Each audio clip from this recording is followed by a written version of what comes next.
Hello and welcome to The Blank Potato. This horror story is uploaded by Reddit user HorrorJunkie123. If you want to learn more about the author, link in the description. And the title of the story is My Friend Convinced Me to Use a Ouija Board. I Never Should Have Listened. Before we start, I would just like to invite you to please like this video, subscribe if you haven't already, and click that notification bell so you won't miss any of my future uploads. So, get comfy and let's begin. Can you toss me another beer? I implored as Sam reached for the cooler. Gotcha, bro, he affirmed, lobbing a nice cold Coors at my direction. I cracked it open and took a swig. Guns N' Roses blared through my cheap speaker, drowning the silence in a steady onslaught of 80s rock. This is the life, man, Sam proclaimed, bobbing his head in tune with the music. Is it though? Is it really? We've been out of high school for 4 years now. We have shitty dead-end jobs, no college degree, and the only socializing we do is with each other. I ranted, coming off a little more hostile than intended. Beats drinking alone. Yeah, you have a point. But don't you ever get tired of just sitting here, listening to the same old songs every weekend? When was the last time we actually got out and did something? I mean, we went and picked up pizza last week. That counts, right? Sam quipped, clearly amused with himself. No, that doesn't fucking count, dude. I want to do something exciting, you know? Something that really gets the blood flowing. I asserted, pumping a fist in the air to drive home my point. Honestly, I thought this conversation would come up again, so I came prepared this time. Sam grinned, dragging his backpack onto his lap. He produced a sleek wooden board from his bag. I immediately recognized it. A Ouija board. No, we're not screwing around with a Ouija board. Nothing good ever comes from that shit. Sounds like someone's a bitch, Sam taunted, crushing an empty beer can and chucking it at my head. No, I just don't want some creepy fucking demon thing following me around for the rest of my life. Well, suit yourself, but if you're not gonna join me, I'll just use it alone. I sighed. I knew that tone.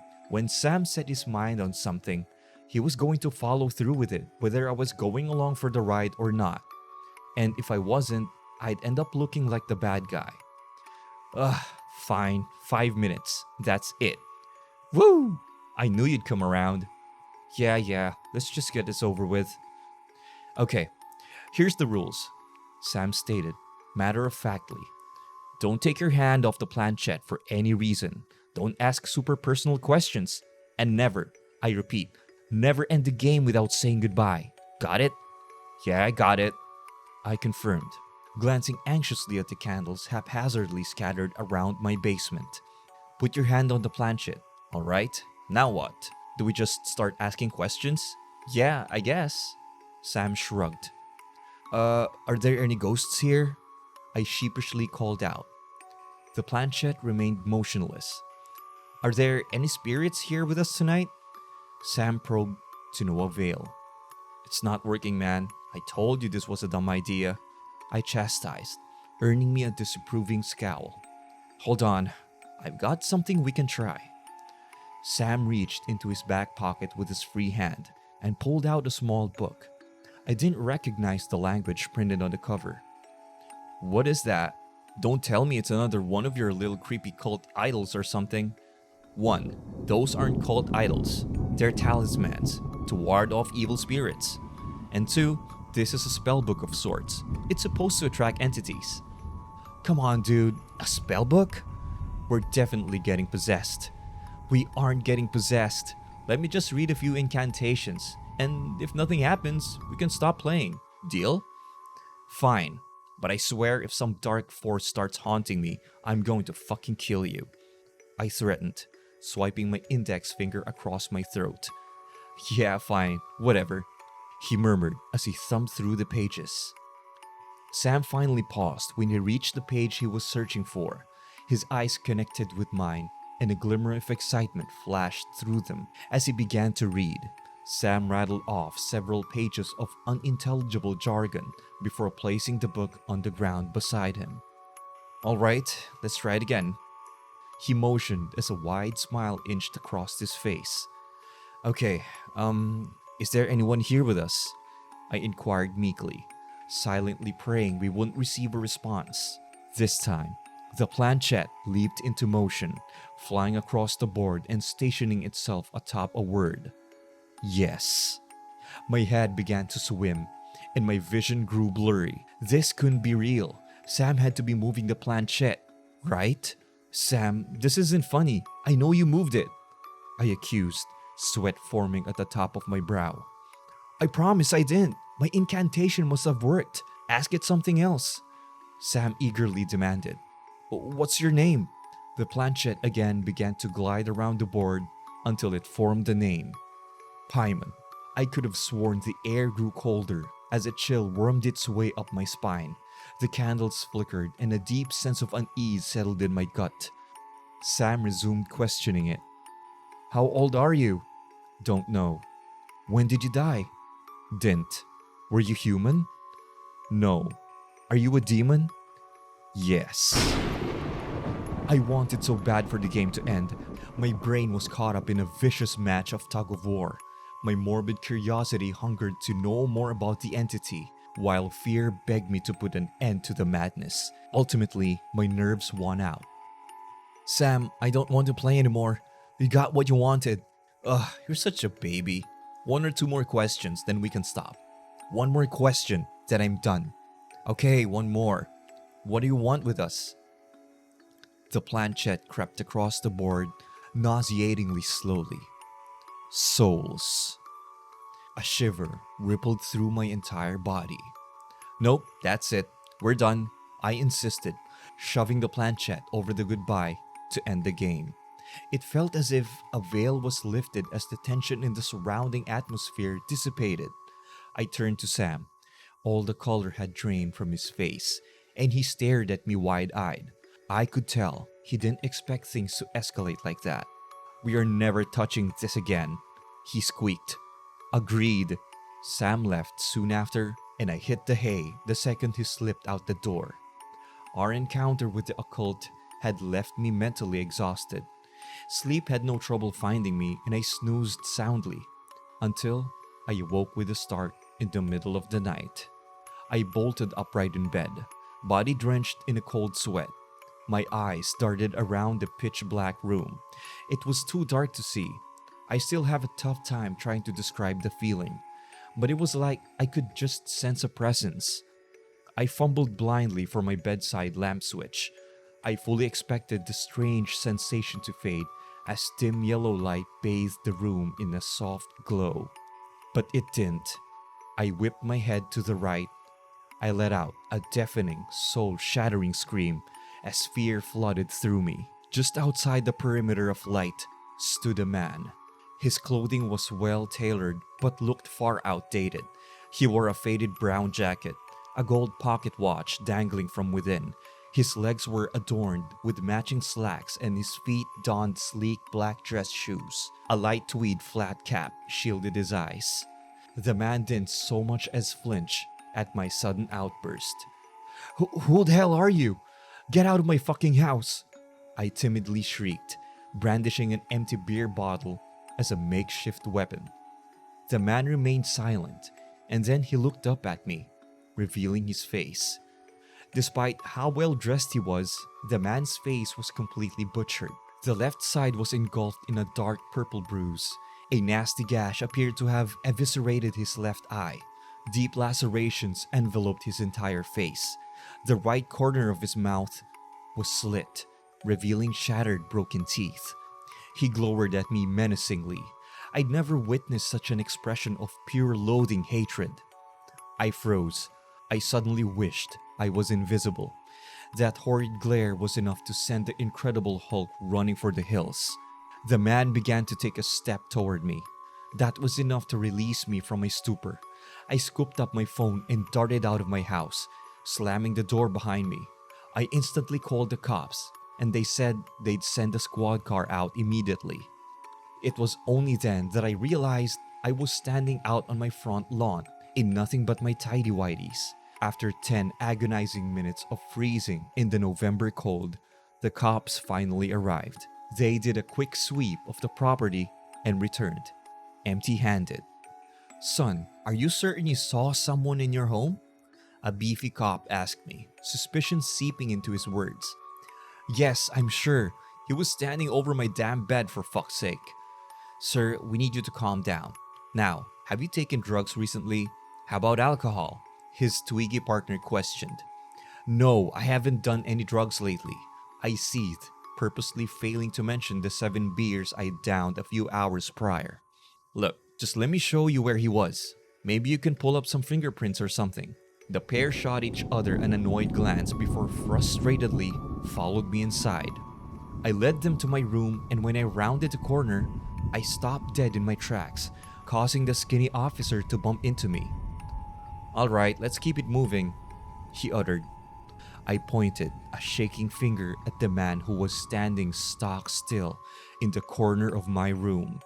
His hateful expression hadn't faltered, instantly sending waves of fear pulsating through my body. "He's right there! Don't you see him?" I shouted, bewildered at the officer's lack of emotion. "Son, if this is some kind of a prank, we'll have you detained for falsifying a police report," the muscular officer snapped, clearly nettled by my revelation. "No, this isn't a prank, I swear. There's a man standing right there," I reiterated, jabbing a finger toward my unwelcome guest. "Okay, we're going to be leaving now. We'll let you off with a warning this time, but if you prank call us again, we will have you arrested," his partner promised. They turned and marched to the door, leaving me standing in the doorway to my room, bemused and slack-jawed at their accusation. "Fucking tweaker, man," one of them muttered as they slammed the door so hard that it rattled my framed photographs hanging on the wall. All the while, the man hadn't moved a muscle. I could feel his spiteful gaze burning a hole in my chest. "Okay, fuck this. I gotta get out of here," I whispered under my breath. I methodically picked up my discarded clothes from the day before, never taking my eyes off the man for a second. I didn't want to risk him lunging toward me if I let my guard down. I began to slip on my shoes when his face suddenly contorted into a demented smile. That evil, sadistic grin still runs rampant through my nightmares. His ruined face lit up like someone had just told him the funniest knock-knock joke in the world, and he started laughing. His dry cackling grew louder and louder, crescendoing in a deafening roar of twisted amusement. I snatched my keys from the nightstand and sprinted out of my house faster than an Olympic athlete. I tossed my clothes in the passenger seat, not bothering to put them on, as I peeled out of my driveway. I flew down desolate streets, checking my rearview mirror every half second until I reached the Walmart parking lot. Hey, don't judge. I was terrified and had nowhere else to go. I reconciled on sleeping there for the night in lieu of the town's dank motel.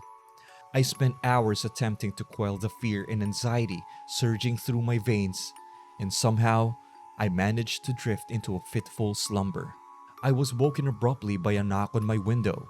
I winced as sunlight flooded into my sleep-addled eyes, temporarily blinding me.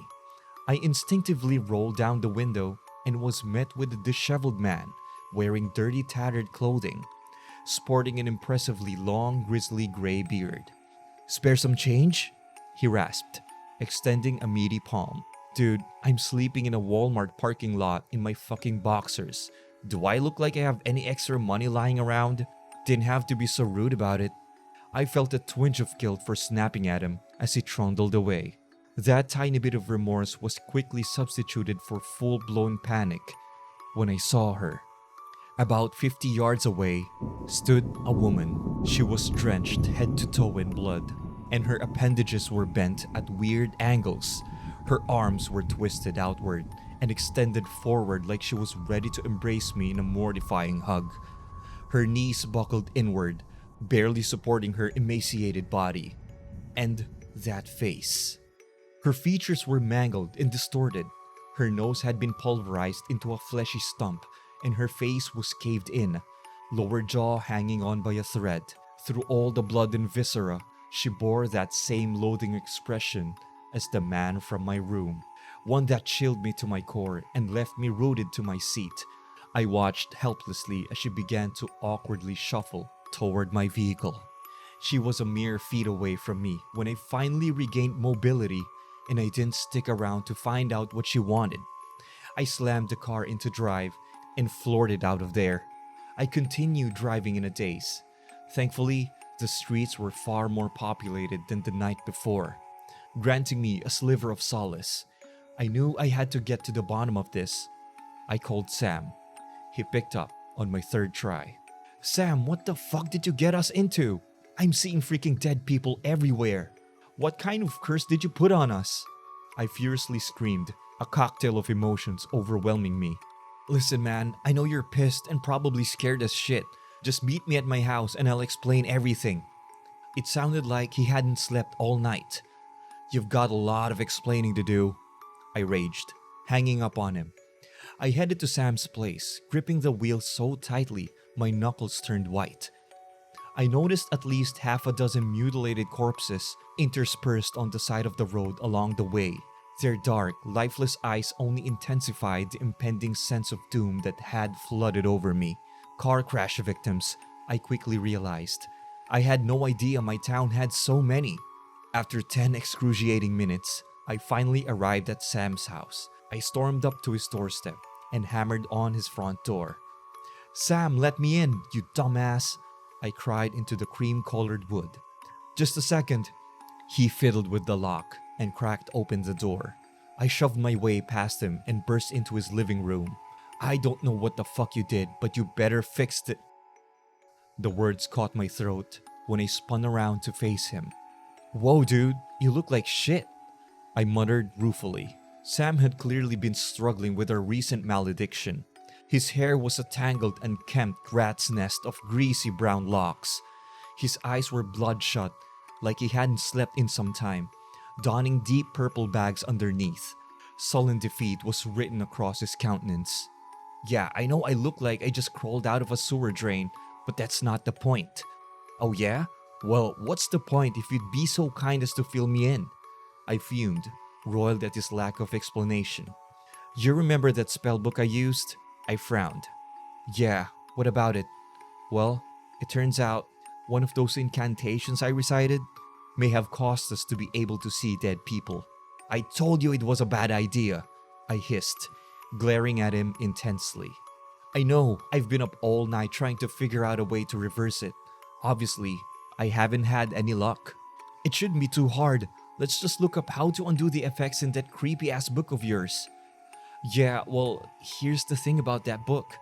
I got it from some old hippie lady and, she said it's one of a kind and what?